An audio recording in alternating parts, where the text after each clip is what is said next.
그런데 말이죠. 정말 나이가 교정치료의 기준일까요? 제가 오늘 그 고정관념을 없애드리고 싶습니다. 50대라는 나이는 교정을 포기할 나이가 아니라요. 오히려 내 치아의 마지막 수명을 결정지을 수 있는 아주 중요한 골든타임일 수 있거든요. 50대에도 치아 교정 충분히 가능합니다. 그리고 결과도 드라마틱하게 좋을 수 있습니다. 반대로 교정 치료를 만류하는 경우도 있습니다. 50대 환자분들의 차트를 보면서 가장 먼저 제가 꼼꼼하게 보는 세 가지 지표가 있습니다. 저는 이 세 가지 부분에서 안정적이지 않다고 판단이 되면 절대 교정 치료를 먼저 권하지 않습니다. 원장님, 저 치료비 낼 테니 그냥 해주세요 해도 안 됩니다. 이건 환자분의 치아 건강을 해치는 일이 될 수 있으니까요. 무너진 치아 구조를 방치하면 나중에 이런 것들을 치료하기 위해서 시간과 비용이 훨씬 더 늘어나게 되겠죠. 그런데요, 또 현실적인 부분도 있지 않습니까? 저는 여러분들께서 무작정 교정 치료를 시작하시길 원치 않습니다. 안녕하세요. 웃는 치과의사 오원영입니다. 치과에서 50대 환자들을 상담하다 보면요, 자주 듣는 말씀이 하나 있는데요. 원장님, 제가 이 나이에 무슨 교정이에요. 부끄럽게 그냥 대충 살다가 나중에 임플란트나 할래요. 여러분, 혹시 이런 생각 해보셨나요? 50대라는 나이가 마치 교정치료의 유통기한이라도 지난 것처럼 느껴지시는 건 아닐까요? 그런데 말이죠. 정말 나이가 교정치료의 기준일까요? 제가 오늘 그 고정관념을 없애드리고 싶습니다.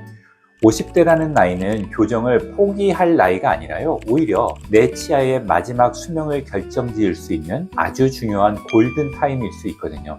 오늘 영상을 끝까지 보시면 내가 치아 교정 치료가 가능한 상태인지 아니면 절대 하면 안 되는 상태인지 스스로 판단하실 수 있는 기준점을 알려드리겠습니다.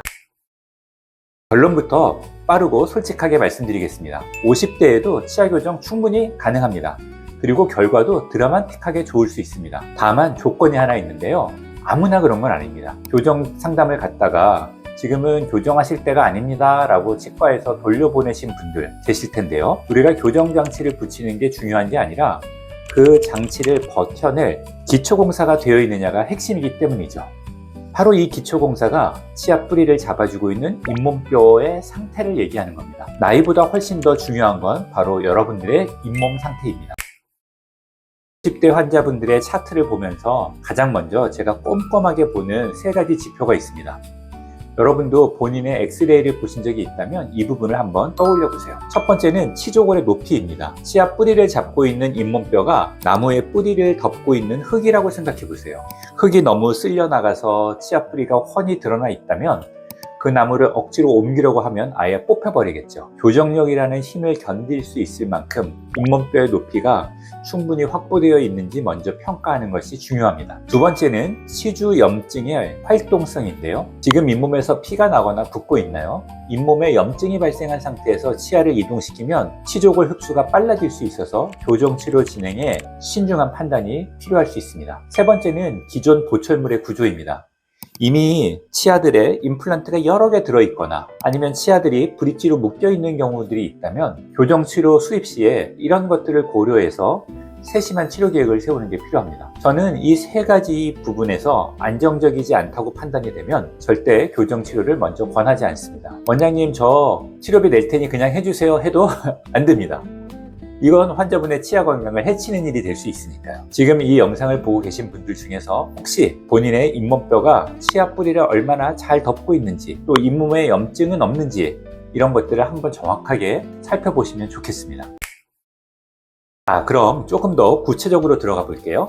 어떤 분들이 교정치료가 가능하고 또 어떤 분들은 교정치료를 안 하는 게 좋을까요? 먼저는 교정치료를 할 수 있는 분들을 한번 알아볼게요. 첫 번째, 잇몸 관리가 비교적 잘 되어 있는 상태인데요. 치아가 점점 벌어지거나 배열이 틀어지는 분들, 이런 분들 교정치료 하실 수 있죠. 두 번째입니다. 어금니가 빠진 채 방치돼서 옆 치아들이 쓰러지고 전체적으로 치아들의 교합 고경이라고 하는 이 높이가 변화가 생기기 시작한 분들입니다. 특히 임플란트 식립을 고려하고 있는 분들은 이 수직적인 높이가 되게 중요한데 이 공간이 부족하면 교정 치료를 통해서 이 수직적인 공간을 또는 옆에 공간을 확보하는 부분들을 우리가 생각해 볼 수 있겠습니다. 반대로 교정치료를 만류하는 경우도 있습니다. 잇몸병이 되게 심해서 치아가 많이 흔들리고 있는 경우들, 우리가 치아 동요도가 높다 이렇게 평가를 하는데요. 이런 분들은 교정치료를 제가 만류하고 있습니다. 이런 경우에는 교정치료 전에 잇몸치료를 충분히 진행해서 잇몸의 염증 상태를 없애고 치아의 흔들림을 줄인 다음에 그런 다음에 조심스럽게 교정치료를 진행해 볼 수 있겠습니다. 그 다음에는 당뇨나 전신질환 같은 것들이 있는데 이런 것들이 조절되지 않는 분들은 교정치료를 진행했을 때 상처 회복이 더딘 분들인데요. 이런 경우는 저는 치아 교정 치료를 권유하지 않습니다. 대신 잇몸 치료를 먼저 진행을 해서요. 잇몸의 건강한 상태를 먼저 개선을 해놓고 또는 다른 보철 치료들을 통해서 기능을 회복하는 것들을 권해드리고 있습니다. 의사가 안 된다고 말하는 건요. 환자를 거부하는 게 아니라 환자분의 건강을 지키기 위한 최소한의 안전장치라고 생각하고 있습니다. 근데요, 또 현실적인 부분도 있지 않습니까? 중년 교정치료는 우리 10대, 20대 분들의 교정치료와는 속도가 다릅니다. 세포대사가 조금 더 느리기 때문에 그런데요. 물론 케이스에 따라 부분 교정으로 몇 개월 만에 끝나는 경우도 꽤 있습니다. 중요한 건 속도가 아니죠. 얼마나 내 잇몸 상태에 맞춰서 치아를 안전하고 정밀하게 움직이느냐 하는 것이죠. 혹시 임플란트 상담만 받으러 다니면서 잇몸뼈가 없으니 인공뼈를 이식해야 한단 말을 많이 들었지만 정작 치아 전체의 구조에 대해서는 설명을 받은 적이 있으신가요? 다시 한번 말씀드리겠습니다. 나이가 기준이 되면 안 됩니다. 잇몸의 체력이 기준이 되어야 합니다. 50대에 치아 교정 치료를 받는다는 것, 이거 단지 예뻐지기 위한 미용의 관점으로만 보면 안 되겠죠. 우리가 100세 시대라고 하잖아요. 앞으로 남은 40년 이상의 내 인생에서 자신의 치아로 맛있게 음식을 드시고 편안하게 말씀하기 위한 노후 대비와 같다고 저는 생각합니다. 무너진 치아 구조를 방치하면 나중에 이런 것들을 치료하기 위해서 시간과 비용이 훨씬 더 늘어나게 되겠죠. 교정 치료를 통해서 입안의 치아 배열 상태를 정리하고 또 구강 구조를 더 좋게 개선하면 향후 보철 치료나 임플란트 같은 걸 심을 때도 훨씬 도움이 될 수 있습니다. 그래서 교정 치료는 단순히 심미적으로 예뻐지기 하는 치료를 넘어서서 오히려 구강 구조의 균형을 맞추는 과정이라고 이해하시면 도움이 됩니다. 기둥이 똑바라야 지붕도 튼튼히 얹고 벽지도 안 뜯어지겠죠. 90대 치아 교정은 늦은 게 아니라 내 구강 건강의 대청소이자 구조 정리를 할 수 있는 마지막 골든 타이밍이라고 저는 생각합니다. 이 과정을 통해서 씹는 기능도 좋아지고 또 소화도 잘 되고 발음이 새는 문제도 해결되면서 사회생활에서의 자신감까지 되찾는 분들도 저는 정말 많이 봤습니다. 오늘 제가 50대 교정 아무나 권하지 않는다고 말씀드린 이유 이제 이해가 되시죠? 저는 여러분들께서 무작정 교정 치료를 시작하시길 원치 않습니다. 대신 내 구강 상태가 어떤지, 내 치아들이 50년 더 쓸 수 있는 기초가 남아있는 상태인지를 먼저 정확하게 들여다보는 시간만큼은 꼭 가지셨으면 좋겠습니다.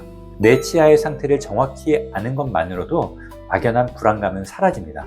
오늘 영상이 교정치료를 고민하고 계신 중장년 분들에게 작은 보탬이 되길 바라고요. 오늘도 행복한 하루, 건강한 치아 되면 좋겠습니다. 감사합니다.